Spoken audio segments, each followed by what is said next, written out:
Hi. Good to be back. Today we shall be reading chapter 39. He is one of us. The Mitra called the entire city to the town centre the following morning. Shiva and Gopal stood next to him as he addressed the crowd. My fellow Vayuputras, I am sure your minds are teeming with many questions and doubts. But this is not the time for that. This is the time for action. We trusted a man who had worked closely with us. We trusted him with our knowledge. But he betrayed us. Lord Vrigu broke the laws of Lord Rudra. Lord Gopal, the chief of the Vasudevs and the representative of Lord Ram, has come here demanding justice. But in this moment it is not just about retribution for what Lord Vrigu has done. It is also about justice for India. Justice to Lord Rudra's principles. There is a purpose that we all serve, Parihans. It is beyond laws. It is one that was defined by Lord Rudra himself. Pointing at Shiva, the Mitra continued, Behold this man. He may not be a Vayuputra, but he does bear the blue throat. He may not be a Parihan, but he fights like one, with honor and integrity. We may not have recognized him, but the Vasudevs consider him the Neelkant. He may not have lived amongst us, but he respects and idolizes Lord Rudra as much as we do. Above all, he is fighting for Lord Rudra's cause.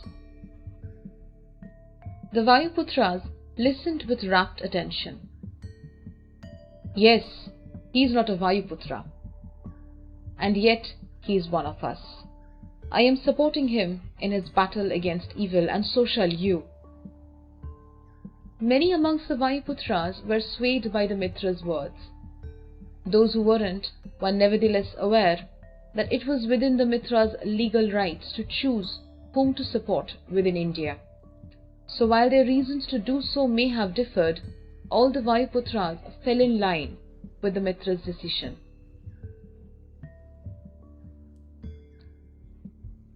Shiva and Gopal received a large crate the following evening. An entire Parihan cavalry platoon had been arranged to transport this incredibly heavy trunk safely back to the sea. Never having seen the material of the Pashupati Astra, Shiva assumed, from the size of the trunk, that they were carrying a huge quantity, probably enough to threaten an entire city. He was therefore amazed by Gopal's clarification that they were carrying only a handful of the Pashupati Astra material. Are you serious? Yes, Lord Neelkant, said Gopal. Just a handful is enough to destroy entire cities. The trunk has massive insulation, made of lead and wet clay. Besides, the leaves of imported bilva trees. Together, these will protect us from exposure to the Pashupati Astra radiation. By the holy lake, said Shiva. The more I learn about the Daivyastras, the more I am convinced that they are the weapons of demons. They are, my friend. That's why Lord Rudra called them evil and banned their use. That is also why we will not use the Pashupati Astra. We will only threaten to use it.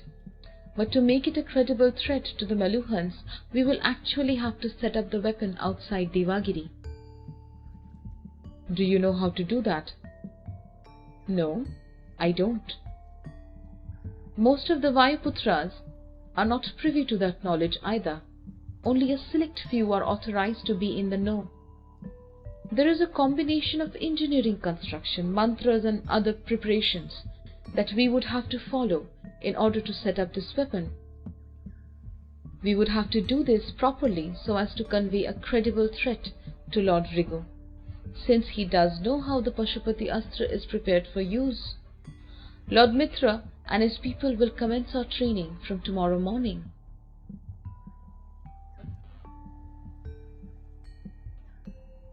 Parvateshwar moved his attention away from those sitting with him and cast a look outside the window of the Karachapa governor's residence. They were on the Ditya or second platform of the city, and from this height Parvateshwar had a clear view of the western sea, which stretched far into the horizon. "The sea is the only way we have," said Parvateshwar. Vrigu and Dilipa turned towards Parvateshwar. Dilipa's Ayodhyan army had finally arrived in Meluha, many months after the battle of Devagiri. They had sailed on to Karachapa to join Parvateshwar's Suryavanshi forces. "But General, isn't that the entire idea behind coming to Karachapa?" asked Dilipa. "To attack Lothal by sea. What's new about that idea?" "I am not talking about attacking the city, Your Highness." While there were now 400,000 troops based in Karachapa under the command of Parvateshwar, he knew that it was not really enough to defeat a well-entrenched force of 250,000 in the well-designed citadel of Lothal. And despite all attempts at provocation, Sati had resolutely refused to step out of Lothal, thus giving Parvateshwar no opportunity to bring his numerical superiority into play in an open battlefield. The war had, for all practical purposes, ground to a stalemate. "Please explain, General," said Vrigu, hoping the Meluhan army chief had come up with some brilliant idea to end the stalemate. "What is your plan?" "I think we should send forth a fleet towards the Narmada river, making sure that these ships are visible." Dilipa frowned. "Have your spies discovered the route that Lord Shiva took?" The Meluhans were aware that Shiva and Gopal had sailed to the Narmada, but they had lost track of them thereafter. They assumed that the duo may have used the Narmada route to steal into Panchavati or Ujjain. To what purpose was still a mystery to the Meluhans. "No," answered Parvateshwar. "Then what's the point of making our ships sail out in that direction? The Nilkant scout and spies will surely get to know that our ships are sailing to the Narmada. We will lose the element of surprise." "That is precisely what I want," said Parvateshwar. "We don't want to hide." "By the great Lord Brahma!" exclaimed an impressed Vrigu. "General Parvateshwar, have you discovered the Narmada route to Panchavati?" "No, my lord." "Then I don't understand." "Oh, right." Vrigu stopped mid-sentence as he finally understood what Parvateshwar had in mind. "I am not aware of the Narmada route to Panchavati," said Parvateshwar. "But the Lord Nilkant's army doesn't know that I don't know. They may assume that we have discovered this precious route, and the Lord's life is in danger. Furthermore, the Nagas are a substantial segment of the warriors in the army.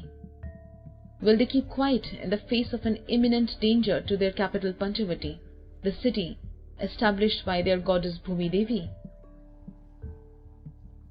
They will be forced to sail out of Lothal," said Dilipa. "Exactly," said Parvateshwar. "Since our contingent will be approximately 50 ships, they will have to match our numbers. We will make our ships wait in ambush in a lagoon far beyond the Narmada Delta. And once they have begun sailing up the Narmada, we will charge in from behind and attack them," said Dilipa. "No," said Parvateshwar. "No?"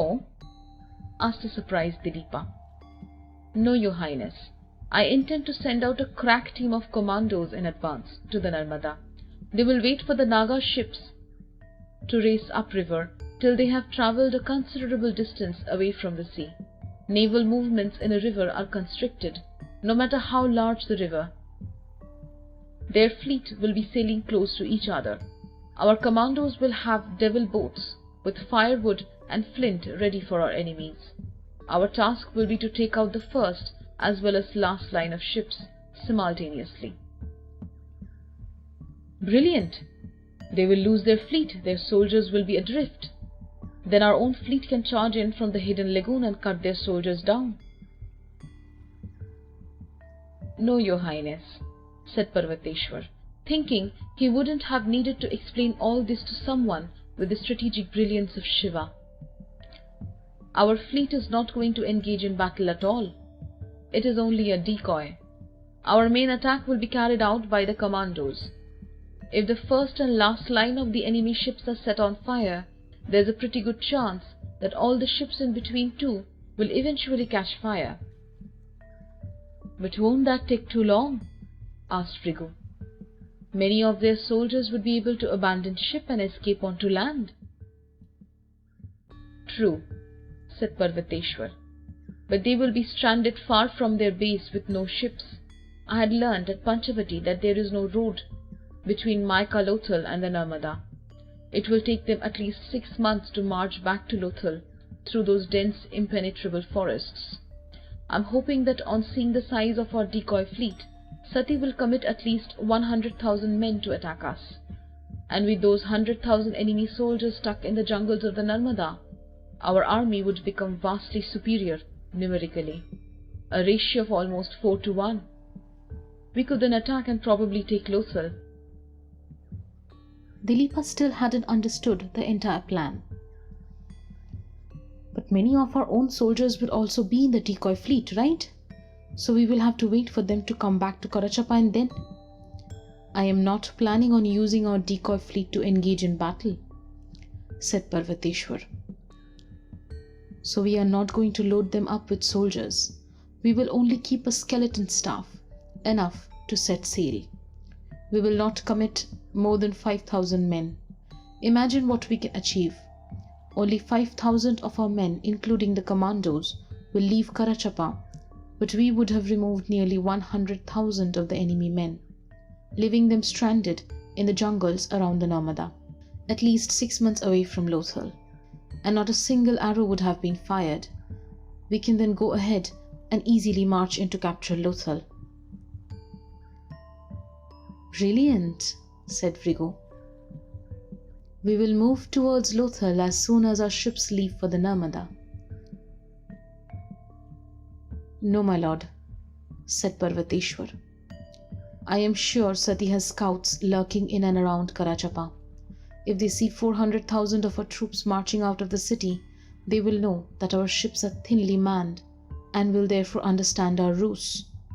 Our army will have to remain hidden within the walls of Karachapa to convince them that our attack on Panchavati is genuine.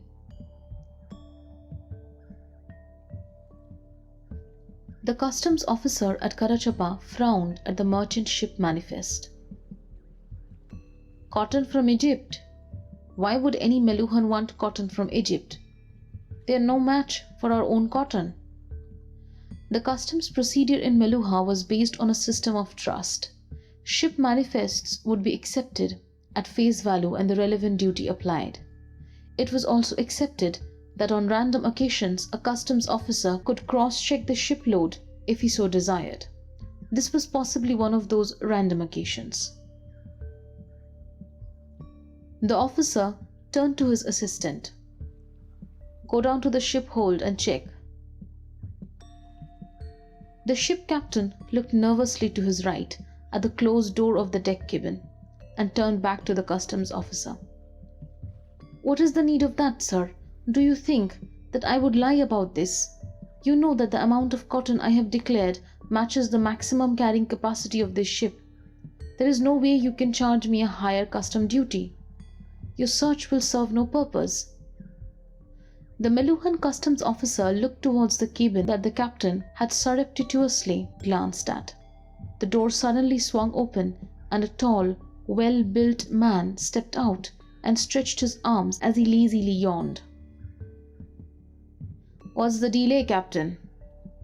The customs officer held his breath as he recognized the man. He instantly executed a smart Meluhan military salute. Brigadier Vidunmali, I didn't know you were on this ship. Now you know, said Vidunmali, yawning once more. I am sorry, my lord. said the customs officer, as he immediately handed the manifest back to the captain and ordered his assistant to issue the receipt for the duty payment. The paperwork was done in no time. The customs officer started to leave, but then turned back and hesitatingly asked Vidunmali, "My lord, you are one of the greatest warriors. Why isn't our army deploying you at the battlefront?" Vidunmali shook his head with a wry grin. "I am not a warrior now, officer. I'm a bodyguard, and also, as it now appears, a transporter of royal fashions." The customs officer smiled politely and then hurried off the ship.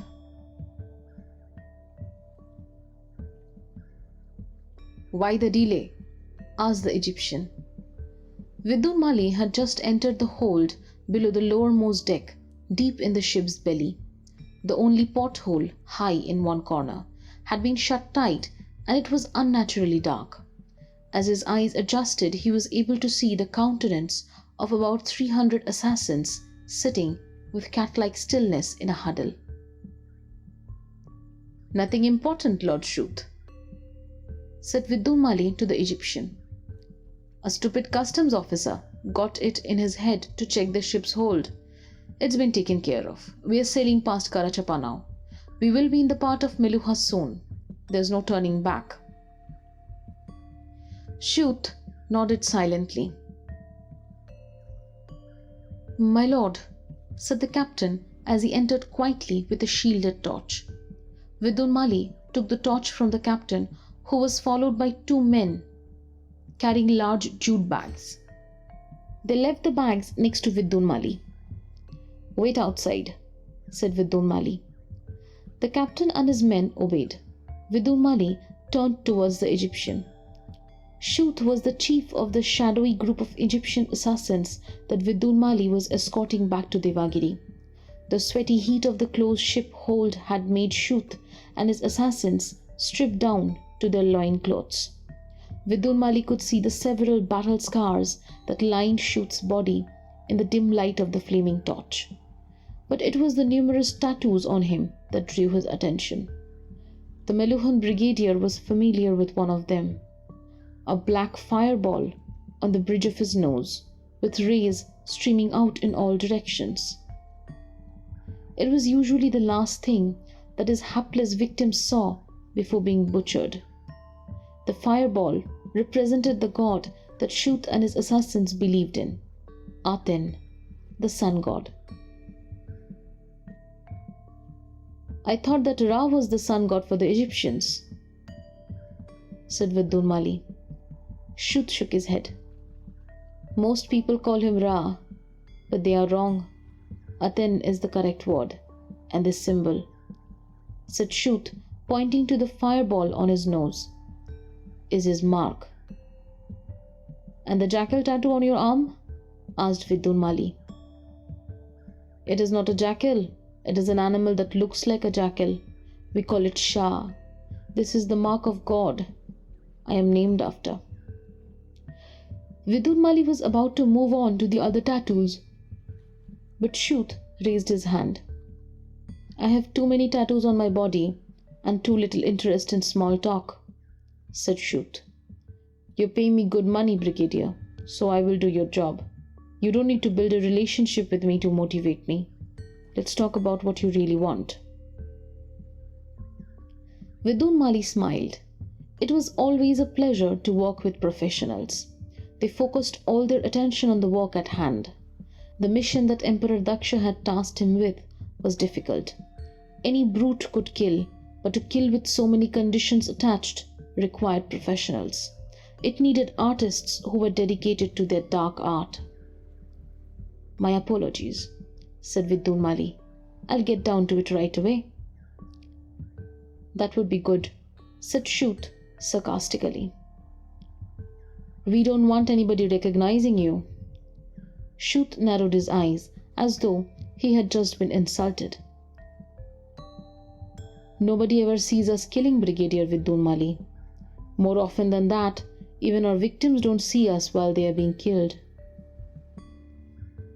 Vidunmali shook his head. But I want you to be seen, only not recognized. Shrut frowned. Vidun Mali walked over to one of the jute bags, opened it and pulled out a large black cloak and a mask. I need all of you to wear this, and I want you to be seen as you kill. Shrut picked up the cloak and recognized it instantly. It was the garment that the Nagas wore wherever they travelled abroad. He stared at the mask. He was aware that these were worn during holy celebrations. Shrut looked at Vidun Mali, his eyes two narrow slits. You want people to think the Nagas did it? Vidun Mali nodded. These cloaks will constrain our movements, said Shrut, and the masks will restrict our vision. We are not trained with these accoutrements. Are you telling me that the warriors of Aten can't do this? Shrut took a deep breath. Please leave. Vidun Mali stared at Shrut, stunned by his insolence. Leave, clarified Shrut, so that we can wear these cloaks and practice. Vidun Mali smiled and rose. Brigadier, said Shrut, please leave the torch here. Of course, said Vidun Mali, fixing the torch on its clutch before walking out of the ship hold.